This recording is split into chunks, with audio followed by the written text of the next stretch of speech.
he made an immediate left turn, a sharp turn. I don't know why. Maybe that's the way the lodge, direction of the lodge was to go back, or maybe he knew he had lost lift at that point. But I didn't know anything was wrong. So the plane wasn't trembling? You didn't feel any noise? No, I just made a sharp left turn, and everything was fine. And then I looked out the window, and I could see the treetops coming back up at us, and I knew we were losing altitude. You mean you're close to the tops?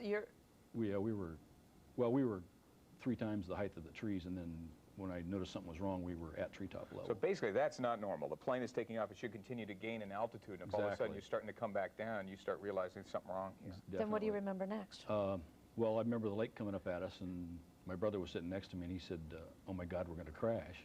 And then we hit, and then I was knocked unconscious. Did you have a chance to say anything else to each other? That's the last thing you say to each other. Well, right as we came in to the lake, a gust of wind caught the plane, and he was going to try to land it back on the lake, I think, but he was at too steep an angle.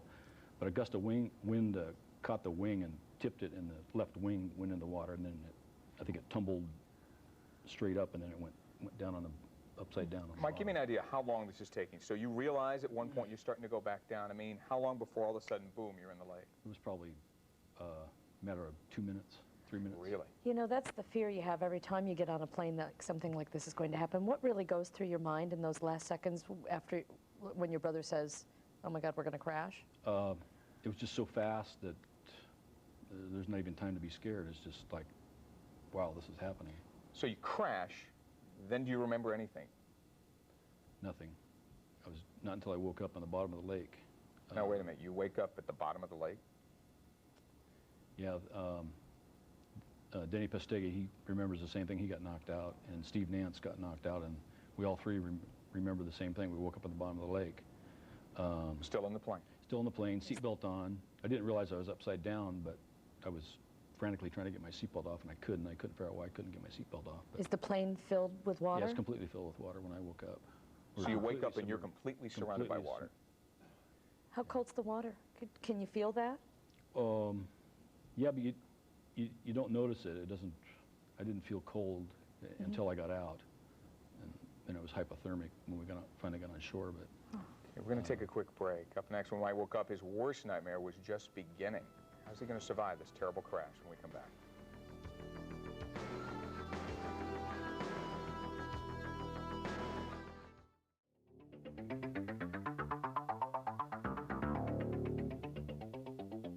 These are some of the photos of a group of guys, buddies, and brothers who went on a fishing trip, and it was the trip of a lifetime for them. They hadn't seen each other in a long time, and they were looking so forward to bonding and hanging out in the outdoors.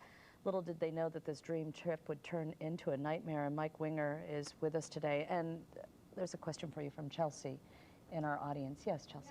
How did you breathe when you woke up? I mean, were you breathing in air? Because you mentioned you were down underwater. When you woke up, you were surrounded by water. when I opened my eyes, I was completely submerged in water, and I hadn't taken a breath, and I just used the air that was in my lungs when we crashed. So you think when you were unconscious, the body just shut down and didn't let you breathe? I think it slows down your breathing. Are you frightened at this point? You're just in shock. There's no time to be frightened. And you just know you have to get out of there. Could you maneuver it? You said you were upside down. You didn't know it right off the bat. No. I just was frantically trying to get my seatbelt off, and I finally got it off, and I tried to help my brother get his off, and I couldn't. So where's your brother in relation to you? He's sitting right next to me. Okay. Can you see his face? No. It was real murky. I could see the outline of his body, but how did you get your seatbelt off upside down? I mean, was that difficult in water completely full? Yeah, I remember having a lot of trouble getting it off. And I just got it off at almost the last minute. So if it's all murky and you can't really see your brother's face, can you tell if he's alive or dead or conscious or unconscious? What? I could see that he wasn't moving, and I knew he couldn't help himself, and the coroner later said that he never woke up. When you're down there, you don't have much time to react. I mean, you're waking up, you're in a daze, you're wondering what's going on. How do you have the sense of mind even to pull your seatbelt off, analyze the situation? I mean, what's going on? I really can't tell you. It's just a survival instinct that you go into, I think.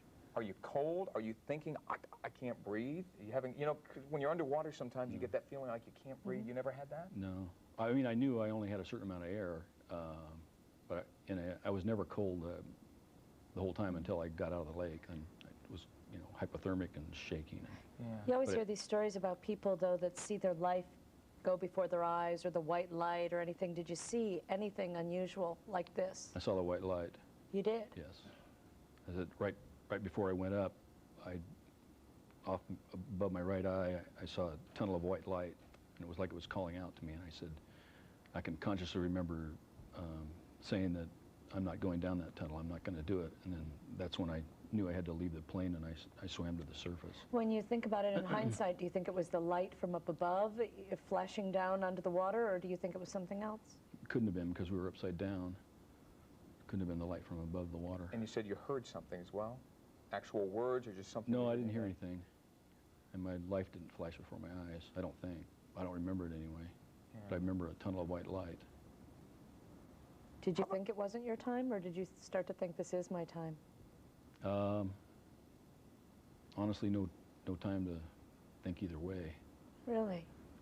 You know, I looked at the picture of all of you, and I assume you didn't strip down when you got in the plane. I mean, you've got clothes, you've got boots, you've got coats, you've got hats. Sure, how heavy that is when it's, it's sopping wet, I'm trying too. to imagine all of that soaking wet. Oh, yeah, well, you can see in the picture I had on the Eddie Bauer fleece. I had hiking boots on, long underwear, Levi's, turtleneck, a heavy flannel shirt, and the Eddie Bauer fleece. Did you get your boots off, or what did you do?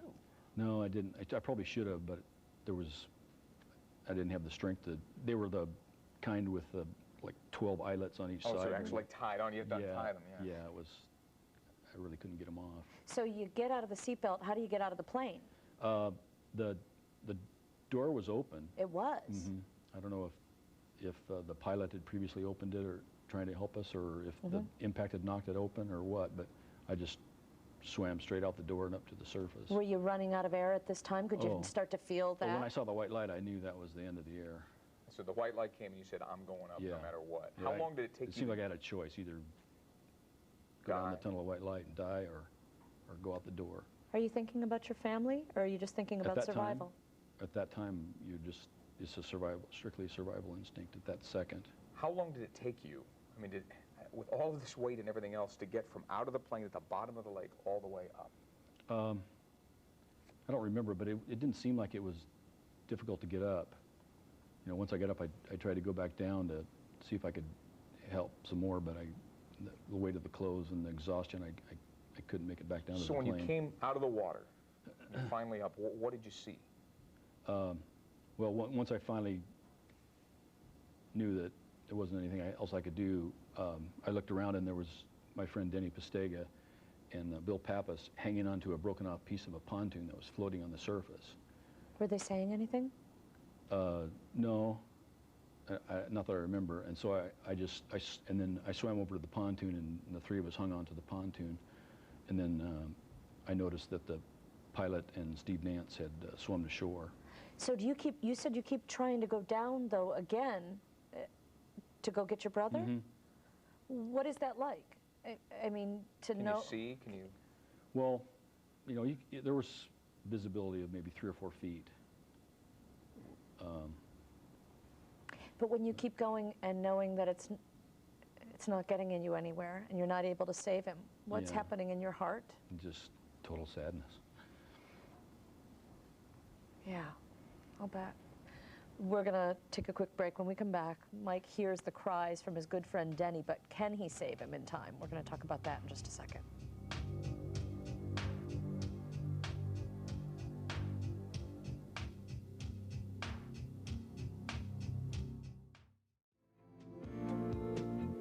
We recognize him as Squiggy from the hit show Laverne and Shirley, but life hasn't been all laughs for David Lander. Friday, find out the secret Squiggy kept from Hollywood for fear it would destroy his career.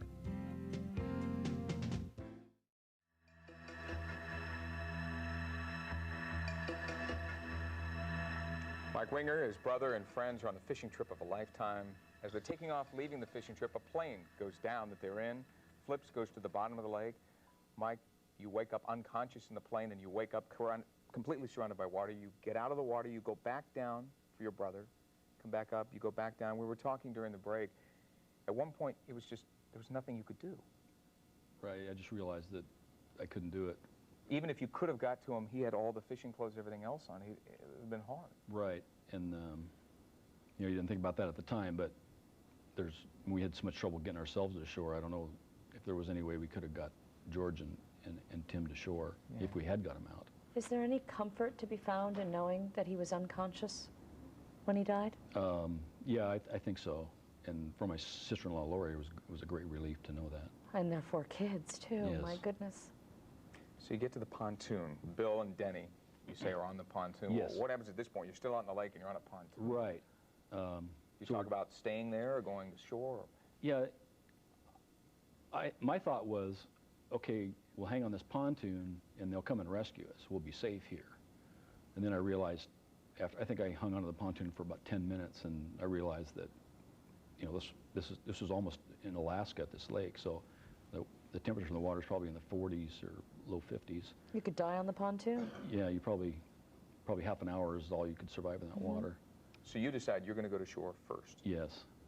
And so I started swimming for shore with all my clothes on, and I couldn't make it. I'm a pretty good swimmer. I've always been a pretty good swimmer, but I was sinking like a rock. That 80-bar fleece just sucked up so much water, and it was so heavy. So I had to take it off, go into the water, and slip it off. And I finally made it to shore, and I was just on the edge of the shore with, you know, panting on my hands and knees. What do you hear? Oh, I heard Denny tell Bill that they've got to get off the pontoon too. They've got to get into shore. Is he crying? Is he screaming? What is he doing? No, he says, Bill, we have to swim to shore. We can't stay on the pontoon any longer. I think those were pretty much his exact words, and they both started swimming for the pontoon. Were they good swimmers? Well, I knew Denny wasn't. I guess I found out later that Bill was a pretty accomplished swimmer. He had owned a sailboat before, but he was 72 years old, so hypothermia affects older people a lot more. So what do you decide to do? Well, I was just on my hands and knees, you know, trying to catch my breath, and I heard Denny yell, "Mike, help me, please, Mike, help me." And so I just instinctively, there's a couple of logs on the shore, so one was 5 or 6 feet long, so I grabbed it, and I waded out about chest high and held it out, and then he was able to get a hold of it, and I pulled him to shore, and got him onto the shore, and I turned back to see how Bill was doing, and Bill was gone. He had just slipped under the water. He didn't ask for help or say he was in trouble, or didn't know he was in trouble. What is it about that moment that chokes you up again? Just, you know, the tragedy of it all, the loss of life of my brother and Bill and George. And thank goodness Denny survived, and he owes a lot of it to you, I would assume. Denny, you're on the phone with us, right? Denny, are you there? Yes, Denny, what would you like to say to this man sitting next to us about how he spent those moments? You mean how Mike spent the last moments? Yeah. Pulling me in? You know it. Oh, yeah. You mean if I was on my last leg when Mike reached out and grabbed me, and that was probably my last breath, and I came up and he pulled me the rest of the way in. What was my life? What was your situation? You were in pretty bad shape. Well, I broke my sternum and some ribs, and I had a concussion, and my hand was my thumb was broken, and when we were hanging onto the pontoon, it seemed like the distance of a football field, but it might have been, maybe 200 feet from the shore. And do you remember the same thing, waking up in the plane, surrounded by water? Oh my God!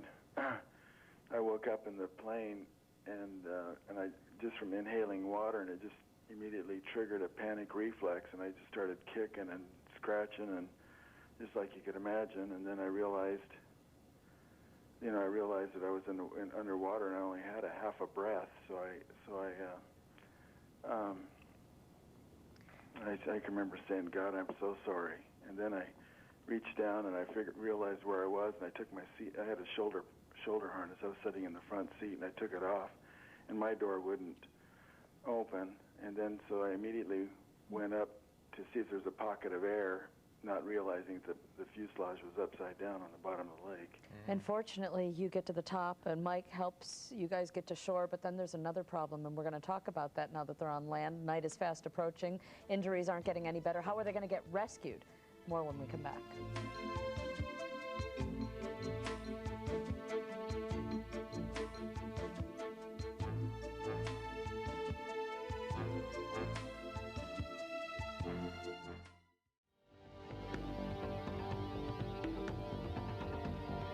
Here we are looking at a plane, a float plane that's taken off on the trip of a lifetime for some buddies and brothers. And this is what the plane looked like before the crash. And this is what happened after the plane crashed into the bottom of the lake. Mike Winger was on board. It's amazing that he survived this. He was submerged completely underwater. He lost his brother, who was sitting next to him, strapped in his seatbelt right next to him. Have you seen these photographs before? I saw him in Portland. We all met at the Salties on the river, and Steve Nance had gone up to Canada and got him from the Canadian Aviation Authorities, and What's he it showed like him to us. to look at the damage to the plane? It's way worse than I thought it was. I knew one of the pontoons had broken off, but I didn't realize both the wings and both pontoons had broken off. Denny said something, your friend Denny. Denny, are you there on the phone with us? Denny? He said something. Denny, are you there? Yes. You said something before we went to commercial break, that when you're underwater and you're here strapped in the plane with everybody, you were saying, oh God, I'm so sorry. I don't understand. Sorry for what? Well, you know, I knew that was the end. I mean, that was the end, and you know, just, I guess, just, you know, knowing that you're going to die, and I'm a Christian, so I just my last thoughts, you know. How are you handling this? Because are you the one who initiated this trip? Is this something that you're dealing with that way in terms of guilt? You know, all my friends would be alive if I wouldn't have invited them on this trip. You know it's not your fault, though, don't you? I know, yeah. And Mike, you don't blame him at all. Absolutely not. You know, we went to have fun. Yeah. What are you thinking about now that you're off? You're together, some of you, but now you got to wait to be rescued. You're in the middle of Alaska in this lake somewhere.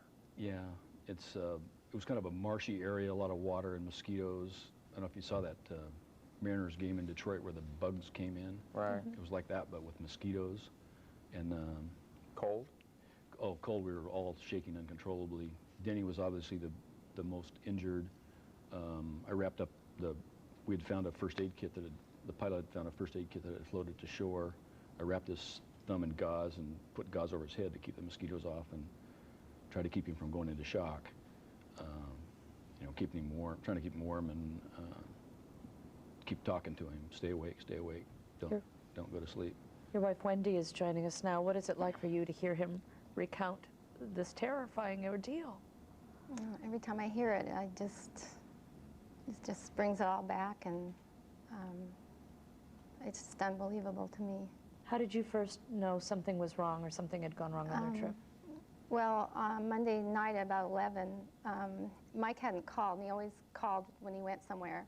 And when the phone rang, I just thought, well, that's Mike to tell me about his wonderful trip. And it was Dave Neal, one of the guys on the trip, telling me there'd been an accident. And it was just unbelievable to me. I just was total shock and worry about, you know, how he was feeling and where he was, and just worried about the other families having to get the same call, and especially my sister-in-law and her kids, their kids.